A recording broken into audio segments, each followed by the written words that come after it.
Espera que se me perdió el bolsillo. Ahora sí, ahora sí, ahora sí. Tiene un eco, para que escuchen dos veces, a ver si así entra la palabra, más fácil. Bueno, bienvenidos a quienes nos están visitando por primera vez. Me encantó ver un grupito por allá atrás. Mi nombre es Jonathan Calle. Tengo este honroso placer, realmente para mí es un placer servir como pastor coordinador en esta iglesia, el Redil de Belén, hace ya 7 años. Y bueno, me encanta que estén por acá. Disfrutando con nosotros lo que es uno de los componentes, yo creo que el componente principal de nuestra iglesia, que es la palabra del Señor. Nos encanta estudiarla y meternos a fondo en ella. Y vamos a estar en las últimas 3-4 predicaciones en Mateo, creo que son las que nos faltan. Ya estamos por ahí en el capítulo 26 de Mateo, ¿sí? 26. Pero antes de arrancar y de meternos en el texto y en el contexto, quisiera orar, pedir al Señor que nos guíe en su palabra, que su Espíritu hable, especialmente que en este texto nos permita conocer algo más de Él. Hay una oración que el apóstol Pablo hace en la carta a los Efesios, que es pedirle al Señor que nos ayude a conocer lo alto, lo ancho, lo largo y lo profundo del amor de Cristo. Y esa es la oración que quisiera hacer hoy, que en verdad al ver este texto, una nueva dimensión de su amor, como que caiga en nuestro corazón. Porque la verdad, entre más comprendas el amor de Cristo, más vas a experimentar la plenitud de Él, ¿sí?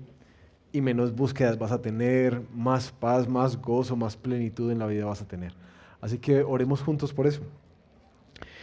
Bueno, amado Padre, gracias por llamarnos hacia ti. Qué regalo, Señor, es poder comprender esta realidad de que nosotros no buscamos a Dios, sino que es Dios quien nos busca a nosotros. Nos busca para reconciliarnos consigo mismo a través de Jesús. Nos busca a pesar de nosotros mismos. Y no solamente nos busca, sino que hace todo lo necesario para traernos de vuelta a casa. Yo no sé en qué momento estamos de la fe, pero Señor, yo te pido que nuestro corazón sea cautivado hoy por ti, especialmente en este marco de la última semana de vida de Jesús. Ayúdanos a conocerte de maneras más profundas, pero especialmente oramos eso. Ayúdanos a comprender cuánto nos amas, cuánto nos amas. En el nombre de Jesús. Amén. Amén. Bueno, querido, abran por favor sus Biblias en Mateo 26. Y vamos a estar estudiando hoy hasta el versículo 35. Para quienes no estuvieron la predicación pasada, o las dos predicaciones pasadas, veníamos hablando de una predicación que es el último gran sermón de Jesús en el libro de Mateo. De 5 sermones que hay, este es el último gran sermón, el que hizo en los capítulos 24 y 25. En esos capítulos Jesús estaba dando su última advertencia y condenación sobre el pueblo judío, sobre todos los líderes religiosos, y les anunciaba la destrucción de su amado templo, ¿sí? Y la terminación de esa relación que tenían con el templo. Iban a ser dispersados por todas partes. Pero también Jesús en ese sermón habla de la parusía o la segunda venida de Cristo, y les estaba contando cómo eran los eventos, pero también qué era lo que iba a venir a hacer, en parte los elementos de cómo debíamos estar preparados, pero también el tema del juicio. Y ahí terminó nuestro sermón en el capítulo 25, el juicio final. Aquí arranca nuestro texto en el versículo 1, capítulo 26. Cuando Jesús terminó todas estas palabras, dijo a sus discípulos: ustedes saben que dentro de 2 días se celebrará la Pascua y el Hijo del Hombre será entregado para ser crucificado. Entonces los principales sacerdotes y los ancianos del pueblo se reunieron en el patio del sumo sacerdote, llamado Caifás, y con engaño tramaron entre ellos prender y matar a Jesús. Pero decían: no durante la fiesta, para que no haya un tumulto en el pueblo. Y aquí arranca esta última semana de vida. Literalmente estamos a días de la crucifixión. En la narración, Él les está diciendo que en 2 días se va a celebrar una gran fiesta, la fiesta de la Pascua, ¿cierto? La Pascua judía, en 2 días. Y según los comentaristas y la cronología de esta semana, más o menos esto pudo pasar como el día martes. Recuerden que Jesús va a ser crucificado el día viernes y probablemente uno de los eventos que vamos a hablar de la Pascua se ubicaría el día jueves. ¿Listo? Entonces, Jesús termina su gran discurso y le dice a sus discípulos este recordatorio. Listo. En 2 días, ya no es el Hijo del Hombre va a ser entregado, el Hijo del Hombre va a morir, no, en 2 días el Hijo va a ser entregado para ser crucificado. Y uno se mete en qué pudo generar eso en los discípulos, porque ya se le acabó el tiempo. Sí, ya. Todo lo que se venía gestando ya era un hecho. En 2 días vendría. Y quiero que mantengan esas emociones que pueden tener para la narración que va a tener y el diálogo que tiene Jesús con sus discípulos. Pero lo primero que Mateo nos narra aquí es un complot. Sí, hay un complot. ¿Quiénes están en complot? Los sacerdotes y los ancianos del pueblo en la casa del sumo sacerdote Caifás. Y en este punto de la narración, quienes hemos estado estudiando todo Mateo, uno queda como un poco asombrado que después de todo el sermón, todas las advertencias de juicio que Jesús les había dicho, ellos sigan empecinados, obsesionados, ahora no solamente con acallar a Jesús, sino con matar a Jesús. Nuestra narración continúa en el versículo 6, diciendo: estando Jesús en Betania, en casa de Simón el leproso, se acercó a él una mujer con un frasco de alabastro de perfume muy costoso y lo derramó sobre su cabeza cuando estaba sentado a la mesa. Pero al ver esto, los discípulos se indignaron y decían: ¿para qué este desperdicio? Porque este perfume podía haberse vendido a gran precio y el dinero habérselo dado a los pobres. Pero Jesús, dándose cuenta, les dijo: ¿por qué molestan a la mujer? Pues buena es la obra que me ha hecho. Porque a los pobres siempre los tendrán con ustedes, pero a mí no siempre me tendrán. Pues al derramar ella este perfume sobre mi cuerpo, lo ha hecho a fin de prepararme para la sepultura. En verdad les digo que donde quiera que este evangelio se predique, en el mundo entero, se hablará también de lo que ésta ha hecho en memoria de ella. Y este es uno de los textos que quizás muchos, si has estado en la iglesia cristiana, has escuchado en el tiempo. El segundo evento que empieza a narrar Mateo en este día martes es que Jesús entra a la casa de un leproso. Ahora, ustedes saben que los leprosos no se podían juntar con el pueblo, es decir, ellos estaban aislados, por lo cual algunos comentaristas piensan que este Simón, el leproso, era una persona que Jesús había sanado y ahora ya no era leproso, pero le quedó el título, ¿sí? Simón el leproso. Estaban comiendo en la casa de él. Es muy interesante que los otros evangelios, los sinópticos, Mateo, Marcos, Lucas, sinópticos porque tienen como la misma visión de la vida de Jesús, tienen algunos paralelos. Y Juan, que es escrito posteriormente, narran todos esta historia. Así que para poder reconstruir como esa escena, uno tiene que mirar, qué dicen los otros evangelios acerca de esta unción. Jesús entra en esta casa y parece que este Simón el leproso está relacionado de alguna manera con Lázaro, Marta y María, porque los otros evangelios también refieren que esa cena y esa unción se da en la casa de ellos, porque Marta y María les están sirviendo. ¿Adivinen qué está haciendo Marta?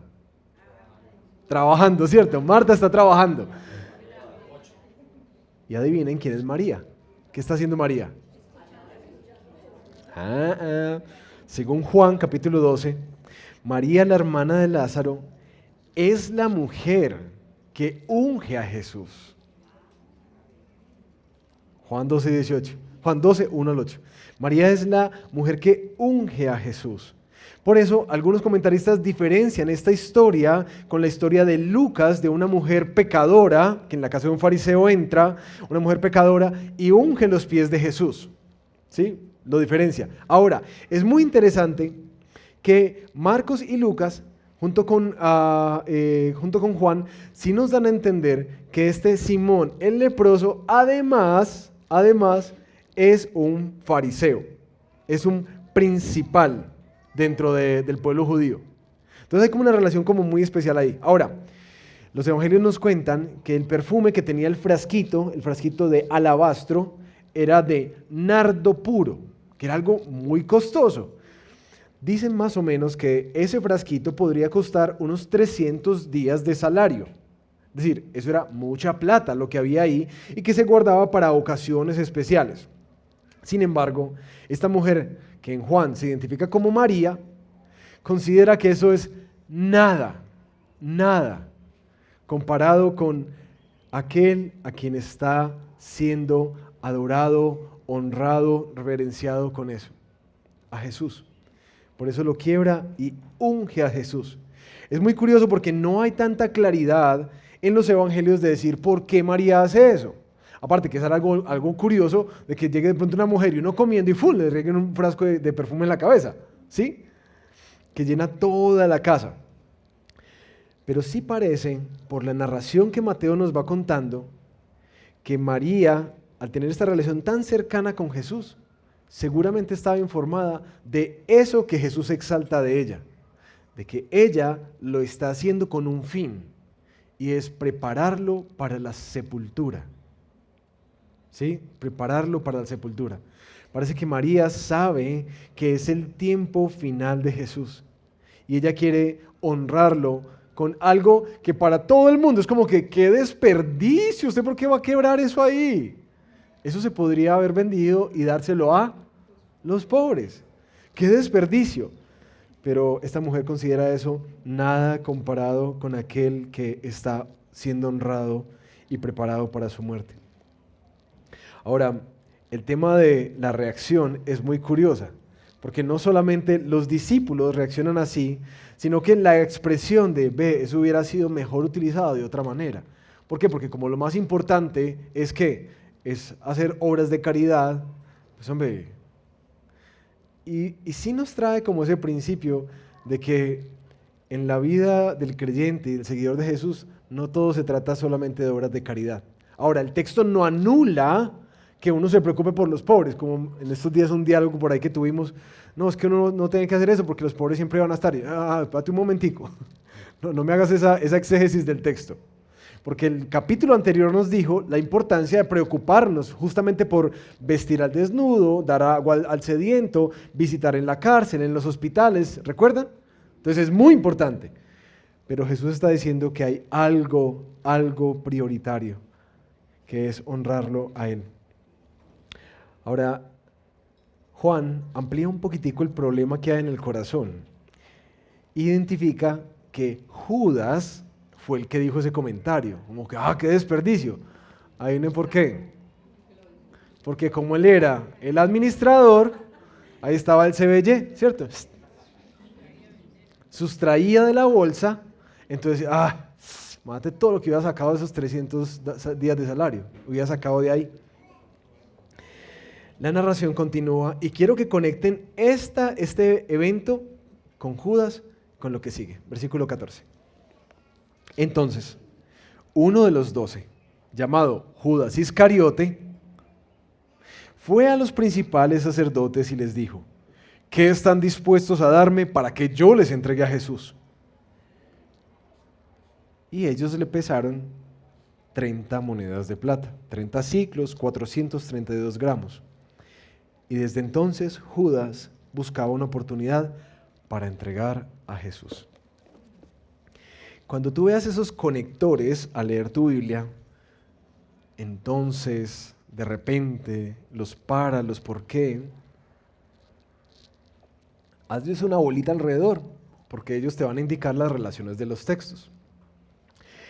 El versículo 14 que arranca con entonces, ¿con qué está conectando la traición de Judas? Con el tema del desperdicio. Y uno al leer esta historia así conectada como Mateo la está narrando, uno sí empieza a ver como que Judas se decepcionó de Jesús. ¿Cierto? Como que algo de las expectativas que tenía acerca de él parece que cayeron también en este evento de la mujer que ungió a Jesús. Un desencanto. Y por eso, como ya no podía, según Juan, echar más mano a la bolsa, entonces toma una decisión en su corazón. Y es que ir a ver entonces si podía ganar un poquitico más, pues más bien vendiendo a Jesús. Tremendo, ¿no? Cómo se gesta la traición. Como que es que caminar con Jesús no está siendo tan provechoso, entonces más bien voy a negociar con Él, a ver si obtengo algo. ¿Por cuánto se iba a vender Jesús? ¿Cuánto fue el precio que se tasó por la cabeza de Jesús? 30 monedas de plata.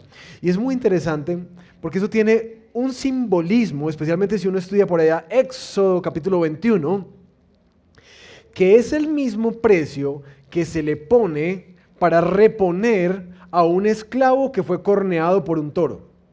Si yo tengo un esclavo y el toro del vecino me lo corneó, entonces el vecino me tiene que dar 30 monedas de plata por ese esclavo corneado. ¿Cuál es el valor de Jesús? El valor literalmente de un esclavo. Eso es lo que valía para Judas. Lo más precioso, lo más glorioso, no solamente se hace siervo, sino que es vendido a precio de siervo, a precio de esclavo. 30 ciclos, 30 monedas de plata. Y desde entonces, dice el versículo 16, Judas buscaba una oportunidad para entregar a Jesús. ¿Cierto? Martes, miércoles, jueves, 3 días ahí, dándole mente. ¿Pero dónde es que lo va a mandar a coger? Dándole mente. Y Jesús sabiendo eso. Versículo 17.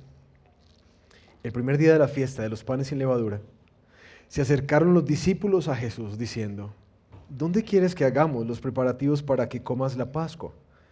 Y él respondió, vayan a la ciudad, a cierto hombre, y díganle, el maestro dice, mi tiempo está cerca, quiero celebrar la Pascua en tu casa con mis discípulos. Entonces, los discípulos hicieron como Jesús les había mandado y prepararon la Pascua. Ya es la segunda vez que se nos repite el tema de una gran celebración, la celebración de la Pascua. Y de pronto para quienes no están tan familiarizados con la historia detrás de esta celebración ni de qué se trataba,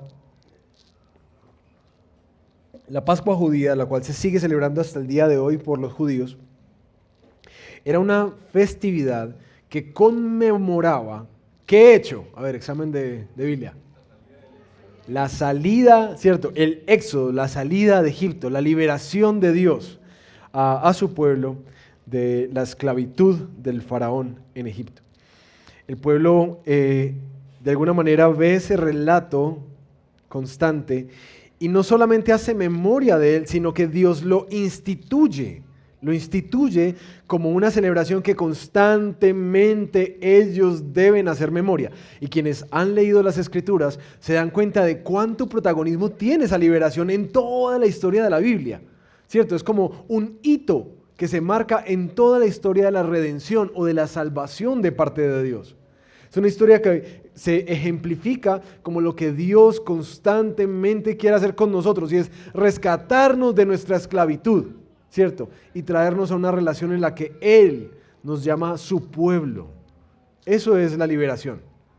Ahora, Dios mismo en Levítico 23 había instituido que en el mes primero, el día 14 del mes, al anochecer, será la Pascua del Señor, una fiesta. El día 15 del mismo mes, si al día siguiente, es la fiesta de los panes sin levadura para el Señor.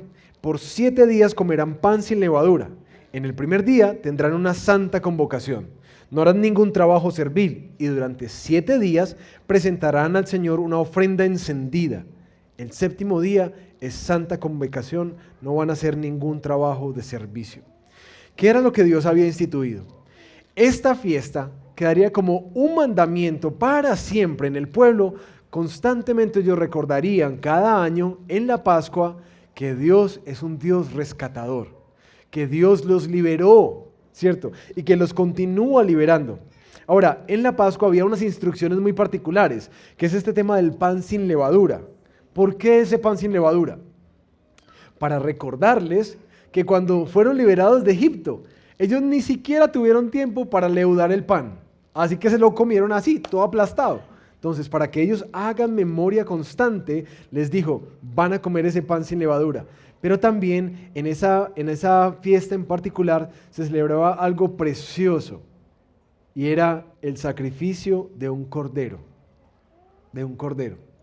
Que para quienes no están familiarizados, era esta historia que la última plaga que Dios enviaría a los egipcios para poder liberar a su pueblo de ahí, tenía que ver con la muerte del primogénito de los egipcios. Pero para ser liberados del ángel de la muerte que iba a venir a acabar con todos los primogénitos, los israelitas tenían que seguir una instrucción. ¿Cuál era? Tenían que coger un cordero perfecto, sacrificarlo y con su sangre pintar los dinteles o el marco de la puerta. Eso sería una señal para cuando viniera el juicio, saber que no entraría sobre esa casa. Ese era el pueblo del Señor. Estaban separados. Ese cordero se lo iban a comer y se lo iban a comer en forma siempre comunitaria. De hecho, para los judíos, el Pesaj o la Pascua es una celebración comunitaria. Entre ellos se invitan familias y vamos a celebrar la Pascua. Así como nosotros lo hacemos en Navidad. Vamos a celebrar la Navidad. Invitamos a la familia, como haciendo una memoria. Ahora es solamente para comer y darnos regalos. Pero para ese entonces, esta Pascua tenía que ver con hacer memoria. Hagamos memoria que Dios nos ha liberado, que Dios nos ha rescatado, que Él es un Dios rescatador y que es profundamente comunitario. No solamente vino por mí y por mi familia, sino que vino por un cuerpo, por un pueblo. Hasta el día de hoy los judíos entienden esa Pascua. Ahora es muy interesante que es esa gran celebración y esa gran memoria, el marco en particular en que Jesús decide que va a ser su crucifixión. Ahorita vamos a hablar del porqué. Ahora, los discípulos le preguntan a él, ¿dónde vas a comer la Pascua? Porque era la costumbre. Y Jesús los envía, y las otras narraciones de los evangelios dan esta narración como algo jocosa de, mira, vayan caminando y van a ver un hombre que tiene unos cántaros de agua, unos jarros, síganlo, y en la casa de que él llegue, díganle al señor de esa casa que el Señor va a preparar la Pascua allá. Y no es como que, ¿cómo se dan todos esos detalles? ¿Cómo sabía el Señor eso? Van a él y le dice, mira, el Señor dice que va a celebrar la Pascua aquí con sus discípulos. Y prepara este aposento alto para celebrar Jesús. Continúa el versículo 20. ¿Qué es lo que pasa ahora en esta cena? Ya ahora aquí estamos en el día jueves. Ay, pastor, entonces ¿qué pasó el miércoles? Por eso en la Semana Santa, que tradicionalmente se celebra en nuestro contexto, es como un miércoles de silencio. Porque en ese miércoles parece que no pasó nada. Entre el martes, donde se unge a Jesús, donde traman cómo matarlo y Judas lo vende por 30 monedas de plata, hasta el jueves, que se celebra la Pascua, es que no pasa nada en ese miércoles. ¿Listo? Entonces ya en este jueves, al atardecer, estaba Jesús sentado a la mesa con los 12 discípulos. Y mientras comían, dijo: en verdad les digo que uno de ustedes me entregará. Ellos, profundamente entristecidos, comenzaron a decir uno por uno: ¿acaso soy yo, Señor? Él respondió: el que metió la mano al mismo tiempo que yo en el plato, ese me entregará. El Hijo del Hombre se va, según está escrito de él, pero ay de aquel hombre por quien el Hijo del Hombre es entregado. Mejor le fuera a ese hombre no haber nacido. Judas, el que lo iba a entregar, dijo: ¿acaso soy yo, Rabí? Tú lo has dicho, le contestó Jesús. Jesús va a identificar al traidor. Y lo primero que uno le llama la atención al leer este texto es: ¿por qué Jesús identifica al traidor? Porque él podría haber simplemente comido, ¿cierto? Y ya, y de pronto, ves, Judas le dio un pico a Jesús y se lo llevaron, y que todo quedará calladito. Pero ¿por qué Jesús se pone a exponer a los discípulos a esto? Y particularmente, ¿por qué expone a Judas a esto?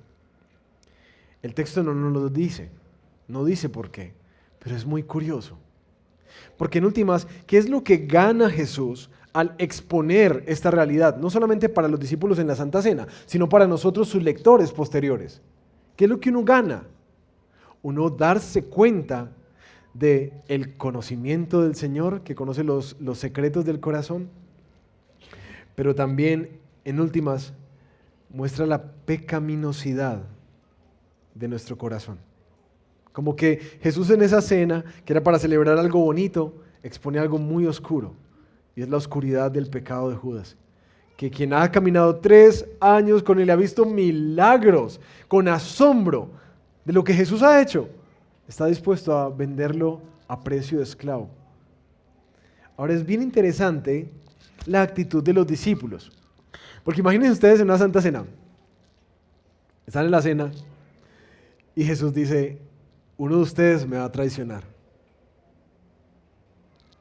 Yo no sé ustedes, pero mi pensamiento pecaminoso es como que, ¿quién será? Además que es este siempre lo he visto como con cara maliciosa. Es muy interesante la actitud de los discípulos, ¿no? Que se empiezan a examinar, no empiezan a especular sobre el otro. Señor, ¿seré yo? Como que hay algo de grado de conciencia de su pecado y del potencial que tienen para traicionar a Jesús.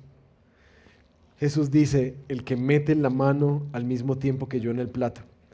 Probablemente era que en ese momento Judas estaba, como todos mojaban el plato, todos metieron la mano junto con Jesús, pero probablemente era que en ese momento se estaba identificando, y es justo cuando Judas dice: ¿acaso soy yo, Rabí? Con un descaro increíble: ¿acaso soy yo, Rabí? Si tú lo has dicho. Y así queda identificado. Los otros evangelios añaden otros elementos, como que Satanás entra en Judas y Judas sale para poder ir y hacer lo que se ha propuesto hacer. Pero aquí deja este juicio: ay de aquel por quien el Hijo del Hombre es entregado. Y hay una mezcla ahí entre la soberanía de Dios, que dice que así ha de pasar, y la responsabilidad del hombre, que Él ha soberanamente decidido eso, libremente lo decidió. Las dos cosas pasan al tiempo. Y no sé si en esto, y eso es pura especulación, también habría como un llamado, una alerta para el arrepentimiento, como si hubiera sido como una última oportunidad. Pero el texto no lo dice, pero llama la atención porque lo deja así y porque lo expone. Continúa Versículo 26.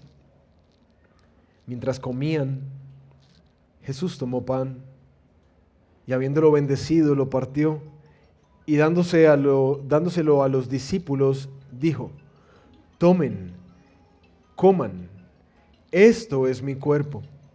Y tomando una copa y habiendo dado gracias, se la dio, diciendo: beban todos de ella, porque esto es mi sangre del nuevo pacto, que es derramada por muchos para el perdón de los pecados. Les digo que desde ahora no beberé más de este fruto de la vid, hasta aquel día cuando lo beba de nuevo con ustedes en el reino de mi Padre.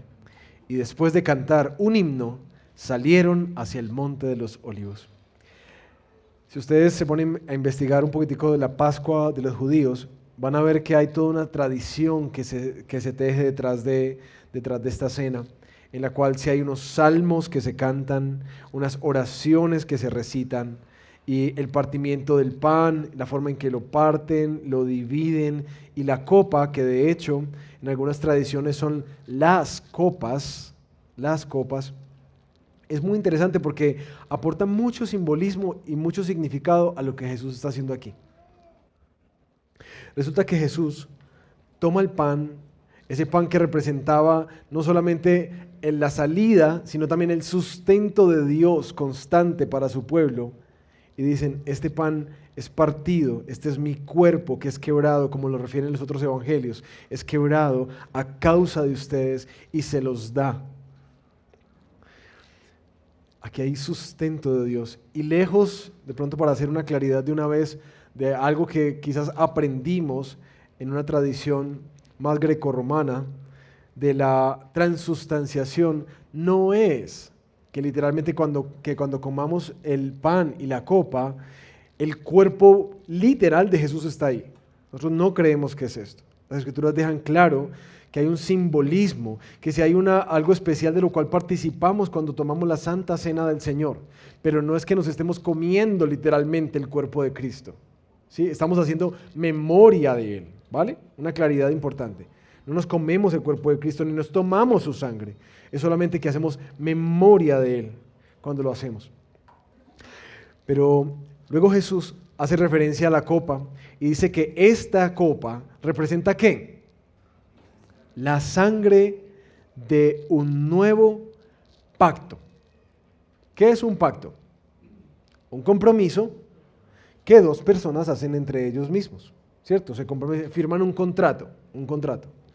Dios, a través del sacrificio de Jesús, está firmando un nuevo contrato, un nuevo pacto. Entonces la pregunta primero es como que ¿cuál era el antiguo? Es decir, ¿cuál era el viejo? Porque si este es nuevo, entonces parece que hay otro.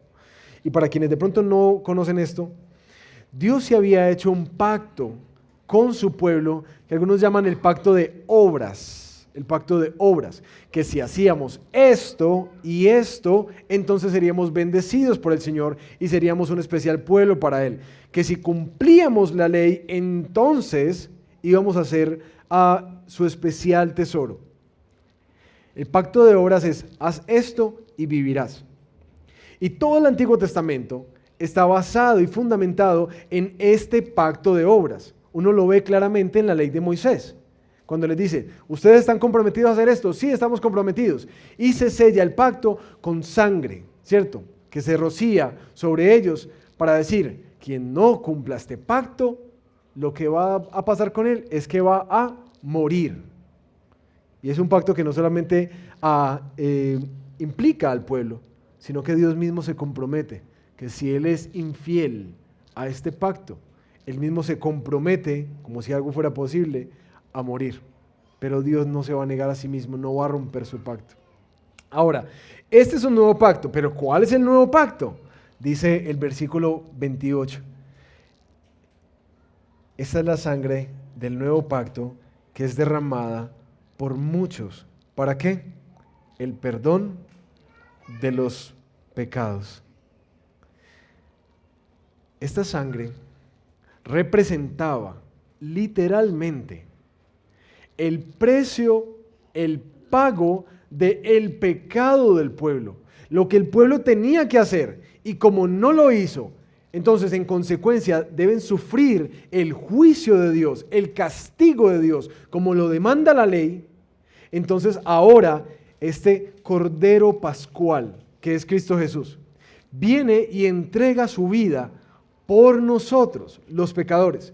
Por eso cuando Él derrama su sangre, Él está diciendo, en esta sangre hay un nuevo pacto, que ya no es un pacto de obras, sino un pacto de gracia. ¿Por qué de gracia? Porque en últimas, al pecador no se le da lo que merece. Porque otro lo recibió por él. ¿Quién? Jesús. Por eso se llama un pacto de gracia. Un pacto que dice, ya no es por lo que la ley demanda, sino por lo que Cristo ha hecho, que nuestra relación es restaurada con Dios. Es solo por eso, no por el cumplimiento de la ley, porque por el cumplimiento de la ley nadie puede ser justificado. Y lo hablábamos esta mañana con los de fundamentos. ¿Cómo les ha ido con esas resoluciones de fin de año? O con esos compromisos de ser una mejor persona, o de ser un mejor cristiano, una mejor cristiana, una mejor hija de Dios. Mis queridos, ¿cuánto les ha durado eso? Bueno, espero que ninguno esté engañado diciendo, no, yo sí, pastor. Bueno, podemos hablar después y te ayudo a ver un poquitico más. Por las obras que la ley demanda, nadie puede ser justificado delante de Dios. Por eso se necesitaba un nuevo pacto. Un pacto que implicaría que alguien pagara por nuestro pecado y nos diera una relación restaurada con el Padre. Por eso es que llega Cristo. Esta es la sangre del nuevo pacto. Así que cada vez que tomamos la cena, no solamente recordamos que nuestra liberación, que nuestro rescate costó al Señor el ser quebrado por nosotros, sino que también su sangre es derramada. Y a medida que su sangre es derramada por nosotros, recordamos cada vez que tomamos la Santa Cena que ahora por eso nuestra sangre no tiene que correr. Ahora nosotros no tenemos que pagar, porque Cristo ya pagó por nosotros. Pero el versículo 29 arroja algo más interesante y es un anuncio. Les digo que desde ahora no beberé más de este fruto de la vid hasta aquel día cuando lo beba nuevo con ustedes en el reino de mi Padre. Y ahí es donde esta tradición de los judíos cobra mucho sentido, el tema de las 4 copas. Si tienen curiosidad, estudien un poquitico de eso, las 4 copas del Pesaj. Porque las 4 copas eran una forma de recordar las promesas del Señor. Permítanme buscarlo acá. Las 4 copas. La primera promesa, cuando el Señor en Éxodo les dice, los sacaré. Segunda copa, para recordar que la promesa de que los liberaré. La tercera copa, los redimiré. Y la última copa, los tomaré como pueblo mío. 4 promesas que los judíos conmemoran al tomar la Pascua. Esas 4 promesas de que Dios los va a sacar, que los va a liberar de esa esclavitud de los judíos, que los va a comprar con precio para ser suyos y ahora los va a llevar a una relación especial en la cual ellos van a ser su pueblo. Algunos comentaristas al estudiar este texto dicen que Jesús estaba levantando probablemente en este momento la tercera copa, que era la copa de la redención, en la cual a precio de sangre ellos iban a ser liberados. ¿De la sangre de quién? Del cordero que sacrificaron para poder pintar sus puertas. La redención. Y ahí, de ahí en adelante es que Dios les dice, ustedes son míos porque yo los compré con precio. ¿Recuerdan eso en Éxodo? Pero, dicen algunos comentaristas, y es muy interesante esto, que por eso es que Él dice, ya al pasar a la 4ª copa, no beberé más de esto. Porque esa copa es una copa que está esperando por ser tomada. La copa del vino nuevo, cuando esté en el reino de mi Padre Celestial. Hay un dato curioso que les dejo. Al finalizar, ellos cantan un himno, como era costumbre, y salen hacia el Monte de los Olivos. Y ahí continúa nuestra narración en el versículo 31. Entonces Jesús les dijo: esta noche todos ustedes se apartarán por causa de mí. Pues escrito está: heriré al pastor y las ovejas del rebaño se dispersarán. Pero después de que yo haya resucitado, iré delante de ustedes a Galilea. Pedro le respondió: aunque todos se aparten por causa de ti, yo nunca me apartaré. Jesús le dijo, imagínense el rostro de Jesús al decir esto: en verdad te digo que esta misma noche, antes que el gallo cante, me negarás 3 veces. Pedro le dijo: aunque tenga que morir junto a ti, jamás te negaré. Todos los discípulos dijeron también lo mismo. Saliendo, Jesús vuelve y hace un anuncio muy particular. ¿Por qué? Es decir, cuando uno lee la Biblia tiene que preguntarse por qué. ¿Por qué se pone a decirle eso a los discípulos? ¿Qué importancia tiene que ellos sepan que todos van a salir corriendo apenas lleguen a apresarlo? Piensen, ¿por qué es importante eso? ¿Qué gana Jesús con decírselo? Una de las cosas que yo veo es que en últimas, como que expone con más claridad la gravedad del pecado de ellos, su infidelidad, su traición. Y llega este Pedro, bien bocón que es.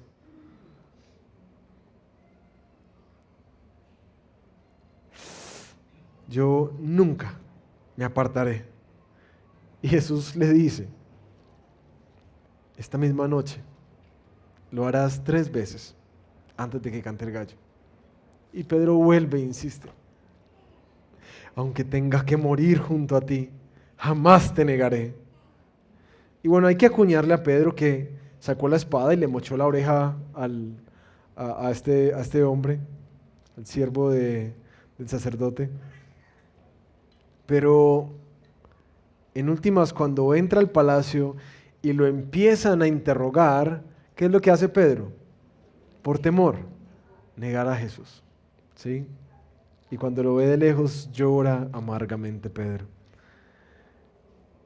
Cuando uno ve esta historia, si ustedes se dan cuenta, hay un complot, un ungimiento, una traición, una cena y un abandono o una negación. Y cada historia, como la he expuesto, tiene como diferentes elementos, y si se dieron cuenta, quise como ampliar básicamente cada narración, como ver qué era lo que nos estaba diciendo. Sin embargo, en este punto quiero poner junto como algunos ecos, algunas luces que lanza todo este texto en conjunto. Y quiero hablar de 4 cositas. Lo primero que nos deja ver esta semana antes de su crucifixión, esta semana, los últimos días de vida de Jesús. Primero, es la soberanía de Dios. No sé si ustedes se dieron cuenta que en toda la narración es muy claro que Jesús se está ciñendo a un plan, que hay algo trazado, evento tras evento está conectado, y Jesús está básicamente siguiendo paso a paso un plan que desde la eternidad misma el Padre, el Hijo y el Espíritu Santo habían tejido para salvar al pueblo. Cada elemento, cada detalle está anclado a la soberanía de Dios. La redención, la fecha particular en que Jesús iba a ser entregado, iba a ser crucificado, el lugar en Jerusalén, la forma, es decir, cómo uno planea de qué manera lo van a matar. No, lo cogieron y pronto lo van a apedrear o lo van a decapitar, pero Jesús sabía desde el principio que ¿qué? Iba a ser crucificado. Y uno dice, pero ¿cómo sabe todo eso? El primer el primer elemento que este texto nos deja es ver cómo soberanamente Dios había articulado toda la historia y toda la historia se engrana y coopera para que pase exactamente lo que Él dijo que debía pasar. Segundo, lo otro que llama la atención al ver el texto en conjunto es el conocimiento de Jesús. ¿Vieron que Jesús conoce los planes de los sacerdotes? ¿Conoce la intención con la que María hace esto? ¿Conoce la traición de Judas? ¿Conoce el abandono de sus discípulos? ¿Conoce la negación de Pedro? Jesús, en la semana más agónica de su vida, conoce todo lo que está pasando, todo lo que se está gestando alrededor de Él, todos los corazones de esas personas alrededor, todo lo conoce. La presciencia y la omnisciencia de Dios está aquí, manifestada claramente en Jesús, delante de quien nada se oculta. Tercero, para mí esta es de las más impresionantes, y es que al ver todo esto, yo no sé ustedes, pero a mí me genera un asombro ver la determinación de Jesús. La determinación de Jesús. Porque lo único que uno ve, a excepción de María, es todo el pecado que se está tejiendo. Ese pueblo que vino a salvar, su pueblo especial, los judíos, ahora están enojados, airados contra Él de tal manera que quieren matarlo. Sus discípulos en quienes ha invertido toda su vida, uno lo negocia porque pareciera que no llenó las expectativas de lo que Él quería y quiere transar para ganar al menos alguna cosita, así sea el precio de un esclavo. Y los otros que han caminado con Él constantemente van a seguir corriendo. Y este que ha delegado como aquel que se va a levantar para dirigirle a la iglesia en la primera etapa de creación, también lo va a negar. Jesús sabe todo eso. Y yo quiero que pienses, cuando uno tiene una relación quebrada y hay una convicción en uno como que voy a arreglar las cosas con este hermano, con esta persona, con este familiar. Uno como que se arma de valor, se limpia los mocos, ¿cierto? Y dice, no, hay que hacerlo y vamos para adelante, ¿cierto? Pero cuando tú tratas de reconciliarte con esa persona y esa persona te sigue ofendiendo, te sigue dañando y la sigue embarrando, ¿qué es lo que le pasa inmediatamente a uno en el corazón? No más. ¿Sí me entiendes? Que por eso, entonces toda la voluntad que uno tenía, dice, no, es que con él y con ella es imposible. ¿Sí? Y me devuelvo más bien. Por eso para mí es impresionante ver la determinación de Jesús. Porque conociendo todo eso y sabiendo la oscuridad de todos sus corazones, sigue para adelante. Sigue para adelante. Yo me devuelvo. 3 años gastados y nada que entienden. Oiga, todos esos sermones bien elaborados, bien armados, como nadie los puede haber predicado, y nada que entienden. Oye, no va a gastar más pólvora en gallinazo. ¿Para qué? ¿Para qué? Y por eso es que a mí me genera más asombro esto. Porque Jesús determinadamente avanza, ayudándolos a darse cuenta de su pecado. Pero nada detiene su plan de salvación y su redención, porque Él ama a ese pueblo, porque Él los ama. Nada lo detiene. Y aquí, si hay algo que queda expuesto como un cuarto y último elemento, es que definitivamente no hay nada que haya de valor en este pueblo, ni en nosotros, que nos haga dignos del sacrificio de Jesús. Nada. Es decir, no hay nada. Ese cuadro es oscuro. Ese cuadro es oscuro. No hay nada que haga digno. Porque de hecho Jesús no dijo, no, ¿sabes qué? Es que María que sí me ungió, esa es la que me da como moral. No, había demasiada oscuridad. Y Él sigue adelante, sigue adelante. No hay ninguna dignidad en nosotros para hacernos dignos del sacrificio de su Hijo. Conclusión.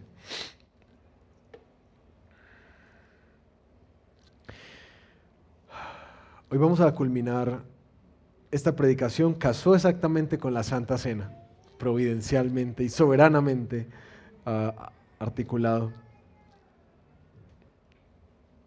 Y yo quisiera que al prepararnos para la Santa Cena, en primer lugar tú pensaras, ¿qué pecado te separa de Jesús? ¿Qué sientes que no te hace digno de Él? Porque comencé esta predicación orando que el Señor hoy nos permitiera conocer la magnitud de su amor, la determinación de su salvación por nosotros.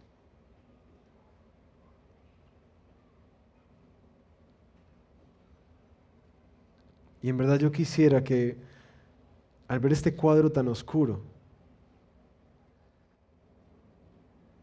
pensaras, ¿hay algo que te puede separar del amor de Dios? ¿Hay algo suficientemente grave, más grave que lo de Judas, más grave que lo de Pedro, más grave que lo de sus discípulos, que a ti te haga indigno, que no haya sido removido, pagado, saldado por el sacrificio de Jesús? Porque mis queridos, yo creo que muchas veces nosotros, al no entender el amor de Dios y al ver la dimensión, las magnitudes y el impacto de nuestro pecado, solemos escondernos y huir de Dios. Y lo que yo quisiera esta mañana es que tú pudieras disfrutar del amor de Cristo. Y quiero que lo pienses un momento antes de prepararnos para la cena.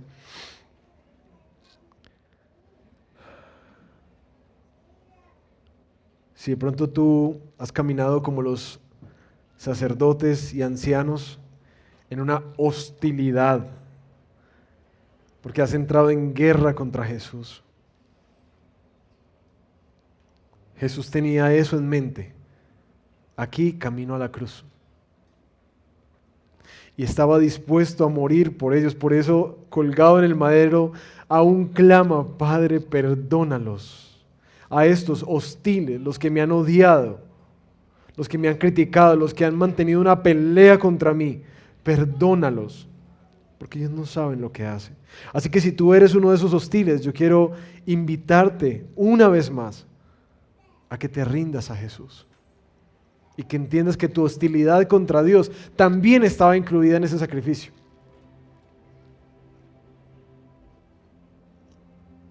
Y aquí hay una invitación para los traidores, aquellos que quizás hemos transado a Jesús por una ganancia o una recompensa.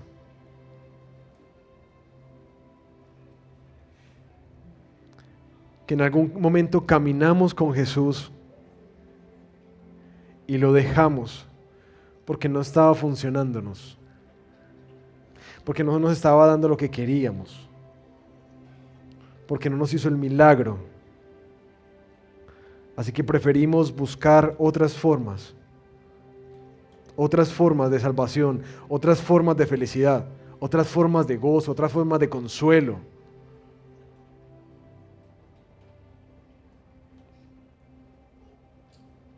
Y traicionamos a Jesús por una recompensa. Si tú también te identificas con esos que hemos traicionado a Jesús por algo más, déjame decirte que también eso estaba en la mente de Jesús mientras avanzaba hacia la cruz. Tu vida, tu pecado también estaba en la mente de Jesús. Y por último estamos los infieles.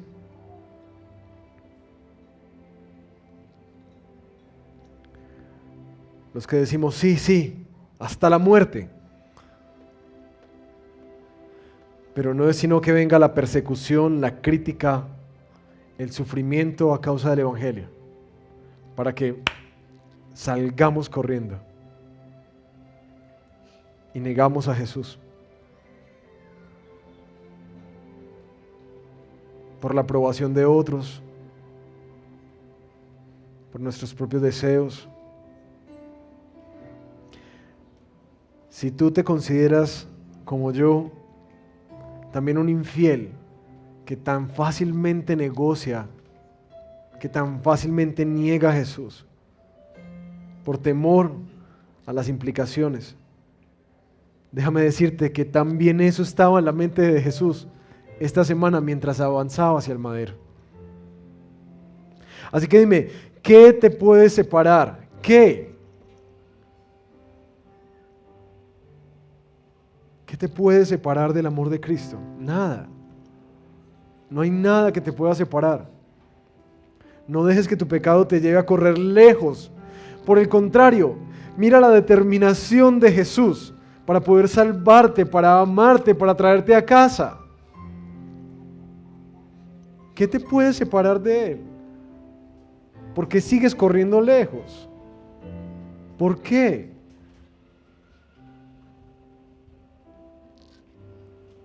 Por eso orábamos al comenzar. Este texto nos muestra que nosotros no somos los que buscamos a Dios. Es Él el que siempre nos está buscando. Y quiero darte un momento ahí en silencio para que respondas a Jesús y que respondas a su determinado amor por ti. Viniendo a arrepentirte de tus pecados, reconocer tu maldad, reconocer tu infidelidad, reconocer las formas en que lo has negado y que has negociado por una mejor recompensa, las formas en que has sido hostil contra Él. Ven y ríndelas a Jesús. Porque de tal manera amó Dios al mundo que envió a su Hijo para eso, para que el que crea en Él no se pierda, sino que tenga vida eterna. Y hay una promesa preciosa en esta última copa que se espera, la copa en el reino del Padre, donde va a haber una relación restaurada completamente con el Padre, gozo y dicha, que es lo que recordamos también en la Santa Cena. No solamente lo que Él hizo, sino también lo que Él hará.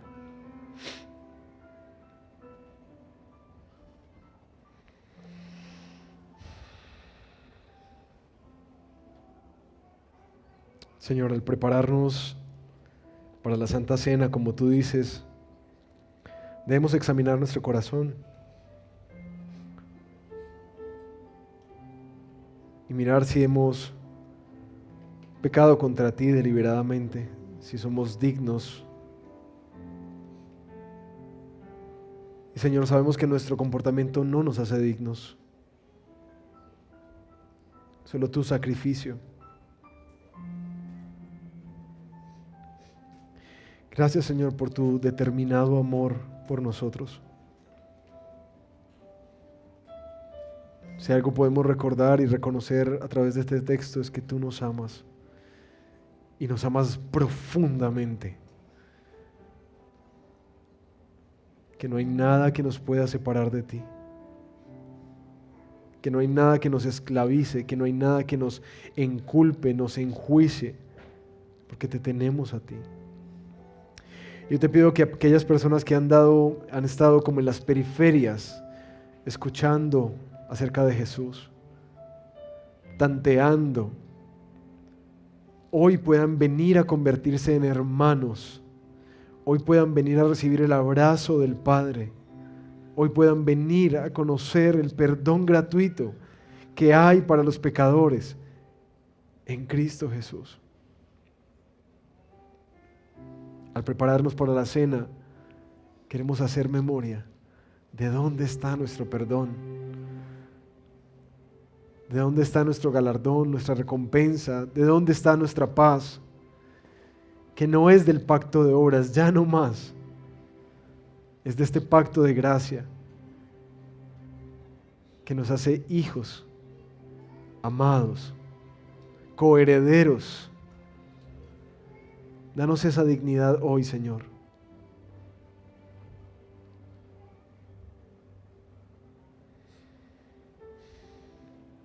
Quienes estén listos para la Santa Cena, mientras cantamos, pueden ir pasando a tomarla y esperémonos unos a otros mientras cantamos esta canción. Pasa aquí adelante y como les hemos venido explicando, esta Santa Cena está abierta para las personas que han puesto su fe en Jesús.